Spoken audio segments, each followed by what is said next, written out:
Si on devait conserver qu'un seul ETF sur du long terme, est-ce qu'il vaut mieux favoriser un ETF World ou S&P 500? C'est une question qui revient souvent, donc on va tenter d'y répondre à travers plusieurs critères, que ce soit les corrélations, les overlaps, le ratio de Sharpe, les frais des ETF et bien entendu la performance. Donc on est parti sur mon écran. Premièrement, un petit rappel sur qu'est-ce que le MSCI World. Donc c'est un indice de référence qui se compose de 23 pays actuellement développés et au total, au sein de celui-ci, on a 1352 entreprises. Il y avait un moment, c'était monté jusqu'à 1600 entreprises. Ça a un petit peu baissé depuis.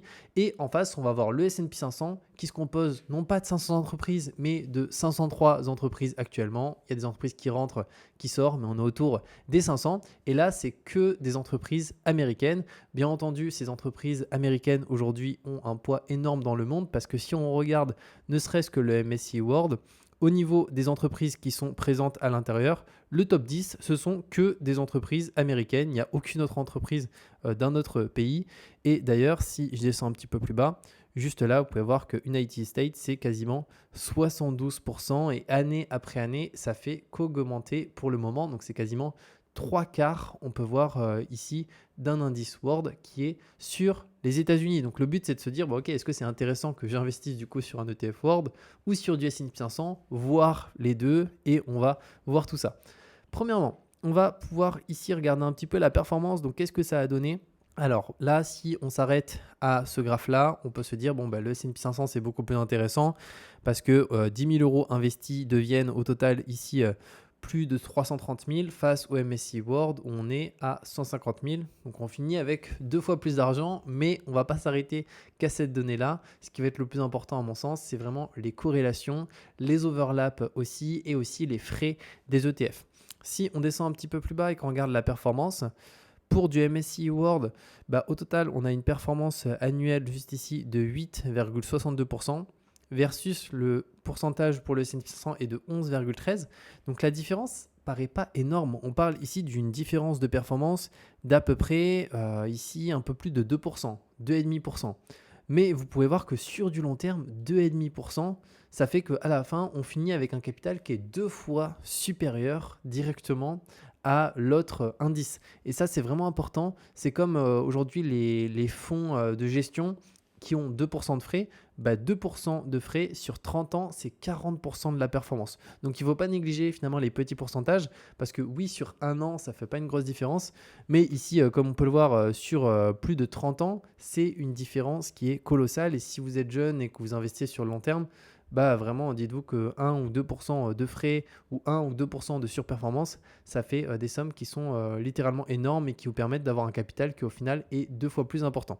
Maintenant, si on regarde le ratio de Sharpe, alors ratio de Sharpe, c'est quoi? C'est un ratio qui calcule à la fois la volatilité et la performance d'un actif. Et donc, plus le ratio de Sharpe est élevé et se rapproche de 1, voire même est supérieur à 1, ce qui est très rarement le cas, mais imaginons, si plus on est proche de 1, plus ça signifie qu'on est sur un actif qui récompense très bien l'investisseur. C'est-à-dire qu'à la fois, oui, il y a de la volatilité, parce que comme tout investissement, il y aura toujours de la volatilité, mais d'un côté, cette volatilité est très bien récompensée par rapport à la performance obtenue. Et on peut voir que le S&P 500 a un ratio de Sharpe qui est quand même bien meilleur. On est à 0,68,056, donc on a au total plus de 0,12% de performance supplémentaire, ce qui est quand même, quand même une belle différence à ce niveau-là. Si on descend un petit peu plus bas, là, on va avoir le max drawdown. Donc ça, ce sont les plus grosses baisses entre le MSCI World et le S&P 500. Et là, déjà, on peut le voir que c'est vraiment très, très similaire. On va avoir le S&P 500 en rouge.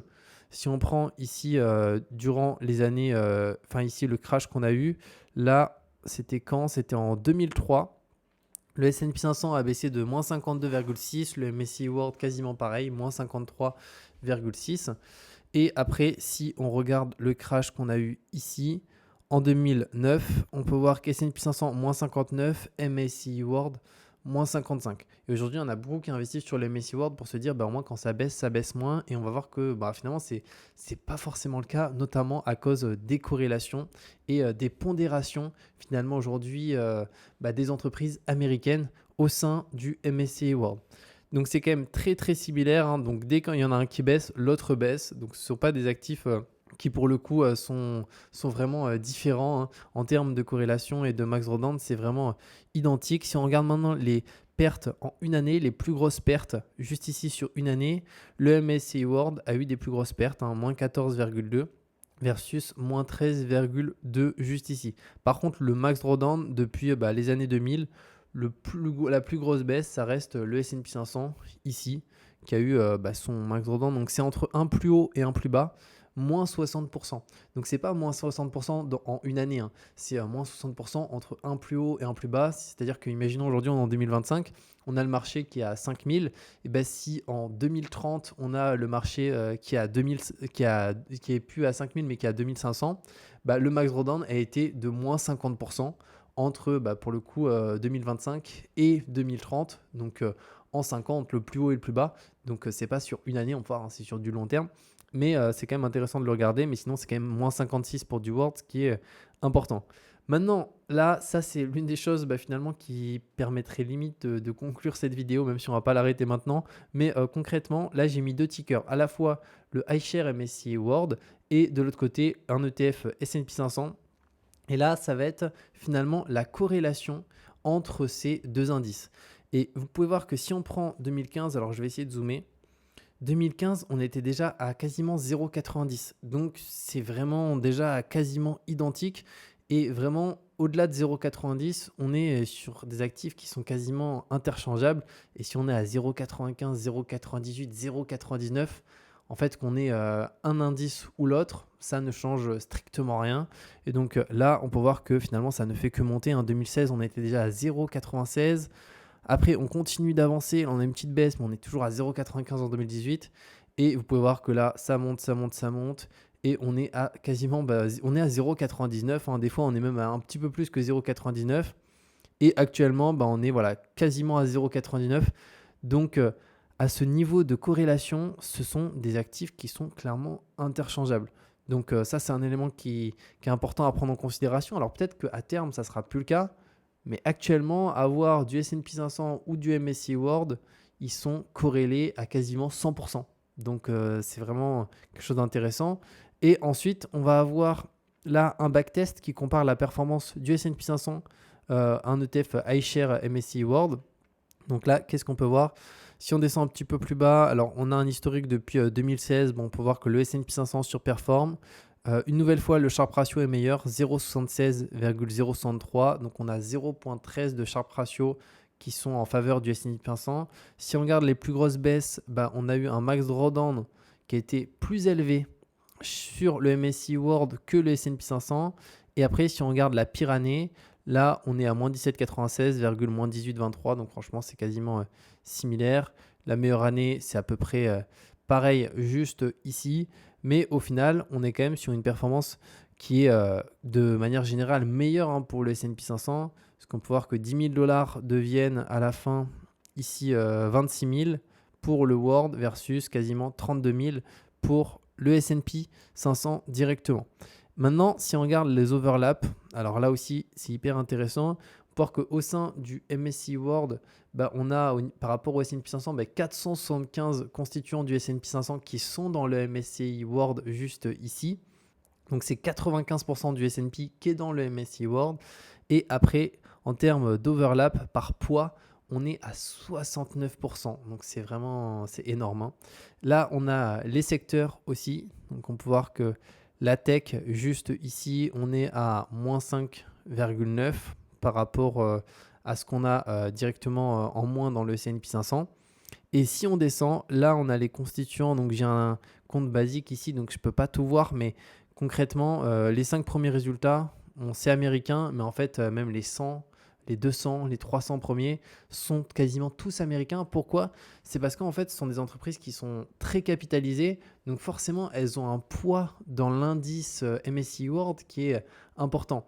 C'est qu'on pourrait dire, au final, s'il y a 475 constituants et qu'on l'a vu, il y a 1300 entreprises dans le MSCI World, ça veut dire que plus de la moitié des entreprises dans le MSCI World ne sont pas des entreprises américaines, ce qui est le cas.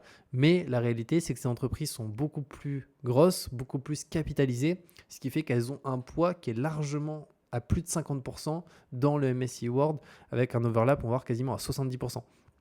Donc là, c'est les grosses positions, hein. On peut voir que les montants sont vraiment importants et surtout les poids. Dans le S&P 500, si on prend l'exemple, Apple, c'est 6,5. Dans un ETF World, c'est quand même 4,6. Pareil, Microsoft, 4,2 versus 6,3, 4,2,6 pour Nvidia, etc. Et maintenant, si on regarde les frais, parce qu'on peut voir que la corrélation, elle est identique, l'overlap, il est énorme. Et là, les frais, par contre, ils sont beaucoup plus faibles. Vous allez voir pour le S&P 500, c'est que pour un MSCI World, on est entre 0,10 et 0,50.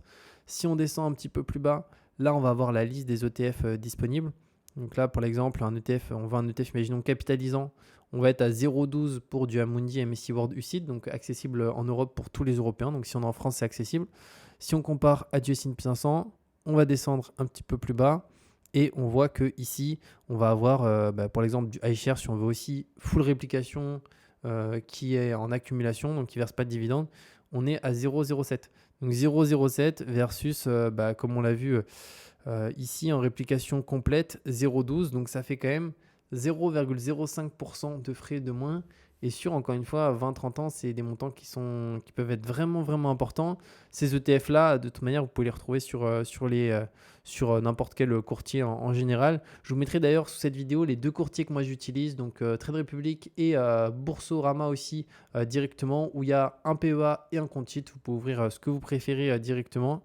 Et Boursorama, d'ailleurs, actuellement, il y a 130 € offerts à l'ouverture de son compte. Donc n'hésitez pas à en profiter. Il faut ouvrir un compte bancaire. Et une fois que votre compte bancaire est ouvert, vous pouvez ouvrir soit un PEA, soit un compte titre. Et vu qu'ils sont en partenariat avec iShare, comme les ETF, comme imaginons un ETF iShare de chez ici, ou tout autre, si on prend imaginons le S&P 500, sur ces ETF-là, vu qu'il y a un partenariat entre les deux, en fait, il n'y a pas de frais d'ordre, donc à l'achat, à la vente. Donc 0 € de frais, vous achetez pour 10 000 €, vous n'avez pas un centime de frais. Donc ça, c'est vraiment super actuellement et c'est depuis longtemps d'ailleurs qu'ils ont le partenariat. Donc n'hésitez pas à en profiter, je vous mettrai un lien ci-dessous. Donc concrètement, moi, dans mon cas, je suis plus vraiment sur le S&P 500 qu'un ETF World. À mon sens, ça n'a pas vraiment de sens d'avoir un MSCI World, à part si on n'a pas trop de conviction pour les US et qu'on part du principe que les US vont forcément potentiellement baisser face à d'autres marchés comme la Chine, etc. Après, c'est encore une fois à chacun d'avoir ses convictions là-dessus, mais on l'a vu actuellement avec un petit peu la baisse du marché. Quand le marché US baisse, vu que c'est aujourd'hui plus de 70% du monde qui est des entreprises US en termes de capitalisation, tout le marché baisse. Marché français, marché chinois, tout baisse. Donc ça, c'est aussi quelque chose à regarder, c'est que le marché est tellement gros aux États-Unis, ils ont les plus belles boîtes. Donc pour le moment, ça ne change pas. Donc à mon sens, je préfère être exposé vraiment au S&P 500. On paye moins de frais, on a une corrélation de manière qui est à 99% la même.